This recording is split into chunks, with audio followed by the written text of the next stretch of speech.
Hello दोस्तों, मैं रविकांत आप सभी का स्वागत करता हूँ स्लीपी क्लासेस के आज के सेशन में। तो रिसेंटली सेक्शन 144 इम्पोज हुआ है गाज़ियाबाद में, जो कि लागू रहेगा टिल अगस्त 10।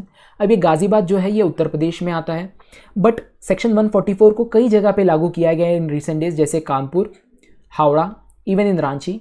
अब सेक्शन 144 है क्या, इसके प्रोविजंस क्या है, इसको क्यों लगाया जा रहा है, उसके पीछे की रीजंस क्या है। इसके अलावा सेक्शन 144 के इश्यूज़ को हम देखेंगे, सुप्रीम कोर्ट के कुछ रूलिंग्स है सेक्शन 144 पे, उसे समझेंगे और इसे और अच्छे से कैसे यूज़ किया जा सकता है इसे देखेंगे इस पर्टिकुलर वीडियो में। But before that, sleepy classes आपके लिए लाया है current affair course for UPSC 2023। इसके बारे में कुछ इन्फॉर्मेशन देता हूँ आपको। जैसे इस पर्टिकुलर कोर्स में आपको डेली वीडियो लेक्चर्स प्रोवाइड किए जाएंगे 6 डेज अ वीक। कॉम्प्रिहेंसिव तरीके से प्रीलिम्स और मेंस का एनालिसिस होगा, subject wise topic wise discussion होगा, डेली पीडीएफ्स और मंथली कंपाइलेशन मिलेंगे और प्रीवियस ईयर क्वेश्चन को भी डिस्कस किया जाएगा। तो आप देख सकते हो, अगर आपको करंट अफेयर बहुत ही होलिस्टिक मैनर में कवर करना है, so this course is a go to for you. अब इस इशू को देखेंगे, सेक्शन 144 क्यों लगाया गया है, क्योंकि रिसेंटली आप जानते होंगे कि नुपुर शर्मा जो एक बीजेपी की प्रवक्ता हुआ करती थी, जिन्हें अभी सस्पेंड कर दिया गया है, इन्होंने कुछ डेरोगेटरी या हम कह सकते हैं ऑब्जेक्शनेबल रिमार्क पास किए हैं ऑन प्रोफेट मोहम्मद। एक पर्टिकुलर टीवी डिबेट पे, ज्ञानवापी टेम्पल मॉस्क इशू पे ये डिबेट चल रहा था, वहाँ पे नुपुर शर्मा ने ऑब्जेक्शनेबल रिमार्क पास किए प्रोफेट मोहम्मद के ऊपर, जिसकी वजह से आघात हुआ है on the feelings of Muslim community. तो इनका क्रिटिसिज्म हुआ है in India as well as outside India. इसके अलावा इनके ऊपर एफआईआर लॉन्च की गई है, इनको बहुत सारे थ्रेट्स भी मिले हैं। क्रिटिसिज्म एक हद तक आप मान सकते हो, दैट इज परमिसिएबल, बट इसके आगे जाके जब वायलेंस होता है, जो कि हुआ है in different parts of the region, उसके कारण सेक्शन 144 लागू किया गया है इन डिफरेंट रीजन्स। अब सेक्शन 144 है क्या, ये क्रिमिनल प्रोसीजर कोड के अंडर आता है, जिसमें प्रोहिबिट किया जाता है 4 और more people to gather in a place. Assembly का हमारे पास राइट है एज पर आर्टिकल 19, बट अगर कोई ऐसा न्यूसेंस क्रिएट करने की कोशिश करता है तो असेंबली को भी हम रेस्ट्रिक्ट कर सकते हैं। 4 से ज़्यादा लोग एक जगह पे असेंबल नहीं हो सकते एज पर सेक्शन 144। इसके अलावा ये जो सेक्शन है ये एक्स्ट्रा पावर भी देता है अथॉरिटीज़ को, जैसे वो फोर्स कर सकते हैं मोबाइल फ़ोन कंपनीज़ को to block voice, SMS, internet communication, क्योंकि हम जानते हैं कि ऐसा जब सिचुएशन आता है तब रूमर्स फैलाने की जो बात है वो बहुत ज़्यादा बढ़ती है और जिसकी वजह से सिचुएशन आउट ऑफ कंट्रोल हो सकती है। इसीलिए वॉइस कॉल्स, एसएमएस और इंटरनेट कम्युनिकेशन को भी रोकने का प्रावधान इस पर्टिकुलर सेक्शन में है। अब ये जो सेक्शन है ऑथराइज करता है district magistrate, sub divisional magistrate और बाकी एग्जीक्यूटिव मजिस्ट्रेट, जिनको डेजिग्नेट करती है स्टेट गवर्नमेंट, कि वो ऑर्डर पास कर सके जो हेल्प करे in prevention of imminent danger and nuisance. अब ये जो ऑर्डर पास करते हैं ये district magistrate, sub divisional magistrate और एग्जीक्यूटिव मजिस्ट्रेट, ये पास करते हैं अगेंस्ट अ स्पेसिफिक पर्सन और resident of a specific location और इन जनरल पब्लिक। अब कुछ राइडर्स है इस सेक्शन में, जैसे ये ऑर्डर आप पास कर सकते हो अंडर सेक्शन 144, वो कब तक फोर्स में रहेगा, तो वो फोर्स में रहेगा अप टिल 2 मंथ्स, यानी जब आप ऑर्डर पास करते हो डेट ऑफ ऑर्डर से लेके 2 मंथ्स तक ये फोर्स में रह सकते हैं ऑर्डर्स। इसके अलावा इन ऑर्डर्स को आप एक्सटेंड भी कर सकते हो, यानी गवर्नमेंट एक्सटेंड कर सकती है टू मैक्सिमम 6 मंथ्स, यानी 2 मंथ के बाद और 6 मंथ्स आप इस पर्टिकुलर इन ऑर्डर्स को आप इन फोर्स रख सकते हो। अब कुछ इश्यूज देखते हैं इस लॉ के रिलेटेड, यानी इस सेक्शन के रिलेटेड। तो इसमें कुछ वेग वर्ड्स यूज़ किए गए, जैसे केस ऑफ एप्रीहेंडेड डेंजर और न्यूसेंस, यानी ऐसा कोई केस जहाँ पे आशंका है कि डेंजर और न्यूसेंस हो सकता है। तो न्यूसेंस और डेंजर और एप्रीहेंशन ये थोड़े वेग वर्ड है, यानी उसकी इंटेंसिटी पता नहीं चल रही है, एग्जैक्टली क्या हो रहा है, क्या हो सकता है ये नहीं बता रहा है। तो इसका बेसिकली रिपरकशन क्या है, इसका इम्प्लीकेशन क्या है, ये बहुत ही ब्रॉड वर्ड है, टू ब्रॉड है, और ये मजिस्ट्रेट को अनलिमिटेड पावर देता है कि सिचुएशन में इसको लागू करना है, तो उसको को नैरो डाउन नहीं किया जा सकता इस पर्टिकुलर सेक्शन के हिसाब से। अब इसके अलावा इस पर्टिकुलर लॉ में एक और इशू है, अगर आप इस पर्टिकुलर लॉ के इम्पोज होने के बाद आपके ऊपर कोई ऐसी कार्रवाई होती है जो आपको लगता है कि इलीगल है, तो आप इमीडिएट रिकोर्स भी नहीं मांग सकते, या वो इमीडिएट रिकोर्स मिलना भी डिफिकल्ट है। वाई? बिकॉज आपको रिवीजन एप्लीकेशन देना पड़ेगा उसी डिस्ट्रिक्ट मजिस्ट्रेट या मजिस्ट्रेट को जिसने इसको इम्पोज किया, तो थोड़ा डिफिकल्ट सिचुएशन है।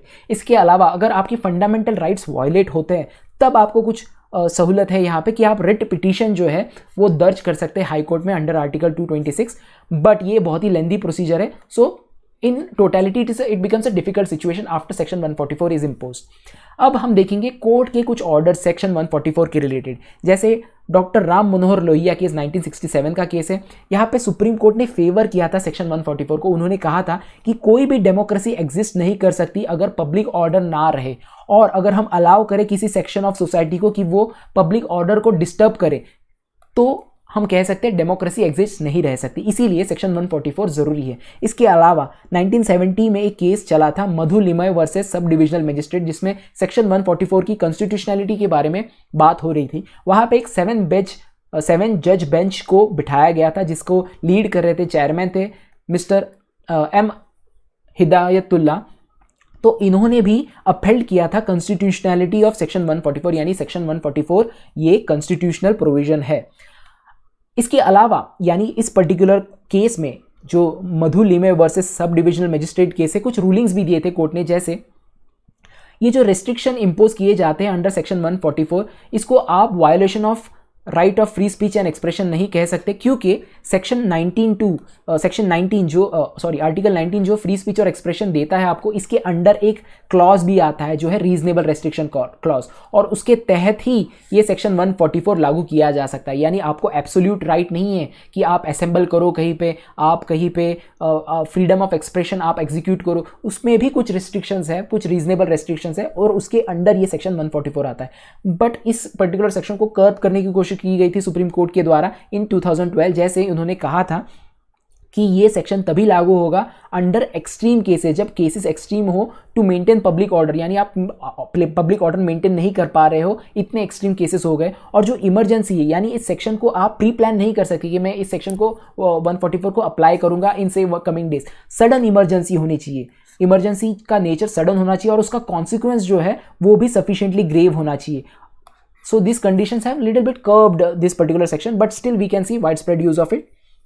अब वे फॉरवर्ड क्या है कि सेक्शन 144 लागू किया जाता है, कई जगह पे इसके ज़रूरी है कि लागू करना, क्योंकि ये पावरफुल इंस्ट्रूमेंट है। अगर आपके पास पावर नहीं होगी तो आप उसको डील नहीं कर पाओगे वायलेंस को। So basically it is a powerful instrument and it is useful to maintain law and order crisis. But अगर इसका वाइड स्प्रेड यूज़ हो और उसमें भी आप देखोगे मिनिमल जुडिशियल ओवरसाइट हो, या फिर कोई ऐसा प्रॉपर फ्रेमवर्क ना हो जिसको यूज़ किया जा सके सो दैट उसका अब्यूज़ ना हो, तो आपको कुछ इसके ऊपर काम करना होगा, स्टेट को खुद को काम करना होगा। अगर इस पर्टिकुलर प्रोविजन का मिसयूज़ होता है, कई जगह पे आप देखोगे इसका मिसयूज़ हुआ भी है प्रीवियसली, पॉलिटिकल अनरेस्ट या हम कह सकते हैं पॉलिटिकल असर्शन के खिलाफ इसको यूज़ किया गया है, प्रोटेस्ट के खिलाफ यूज़ किया गया है। तो उसके लिए कुछ रिकमेंडेशंस भी हम बता रहे हैं कि स्टेट ने खुद प्रोवाइड करना चाहिए ऐसा फ्रेमवर्क ऑफ प्रोटोकॉल जो सभी लोगों को एक्सेप्टेबल हो। और ये फ्रेमवर्क ऑफ प्रोटोकॉल्स होते हैं जो आपको फॉलो करने चाहिए before imposition of this section,